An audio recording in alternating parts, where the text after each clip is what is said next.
One of my friends that I've been traveling full time with had to just quit her job that she's been working at just the past few months that's been allowing her to travel full time, because they don't actually allow her to travel full time, even though she's been doing this for years. And that's freaking because it's kind of not allowed. Like, it's kind of illegal to be working like that, and for tax purposes and multiple things. So she quit so she could live the life that she's been living. And honestly, like, this is the time to get into freelancing, because people who hire contractors, they do not really care where you are, who you are.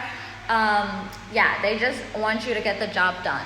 Because apparently now there's even newer technology where they can tell where you are and stuff like that. So just sneaking around behind your employer's back is not gonna be the way to do it anymore. Plus, who wants to be working like the 9 to 5 while you're traveling?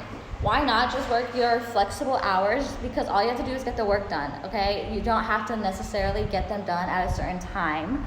Maybe you'll have a deadline, but you're not set to multiple hours maybe doing nothing or just wasting your time.